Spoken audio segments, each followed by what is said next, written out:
আমাদের কাছে কল আছে একটা অ্যাক্সিডেন্ট হয় আপনার বটরসিতে।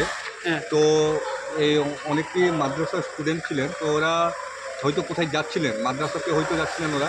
তো হঠাৎ করে একটা কিয়া 05 ইয়ার 2106 নাম্বারে একটা টুকটুক হঠাৎ করে ক্যাপসাইট হয়, মানে পাল্টি খায় আর কি রাস্তার এটা মধ্যে, কোন জায়গাটা? বটরসিতে। হ্যাঁ। তো তাতে ওই বেশ কিছু স্টুডেন্ট খুব সিরিয়াসলি ইনজুর হয়, মাদ্রাসার স্টুডেন্ট। তো ওদের নাম নাসির উদ্দিন, বয়স 20, আলমউদ্দিন বয়স 14, তারপর আসাদুল রহমান বয়স 13, তারপর সেনাদ উদ্দিন বয়স 15, শৈবার রহমান বয়স 14, মাজান আলী বয়স 11, রাহুল উদ্দিন বয়স 12, জোহাজিদ উদ্দিন বয়স 23। টোটাল 8 জন স্টুডেন্ট খুব সিরিয়াসলি ইনজুর হয়েছে। তো ওদেরকে আমরা রেস্কিউ করে ধর্মনগর হসপিটালে শিফট করে দিচ্ছি, ওদের চিকিৎসা চলছে।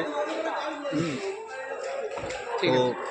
ওদের ট্রিটমেন্ট চলছে। হঠাৎ করে কী কারণে অ্যাক্সিডেন্ট হয়, তো কোনো কিছুর সাথে হয়তো পরিশ্রম হয়নি, হঠাৎ করে রাস্তার মধ্যে পাল্টি খেয়ে যায়, নিয়ন্ত্রণ হারিয়ে পড়ে যায়।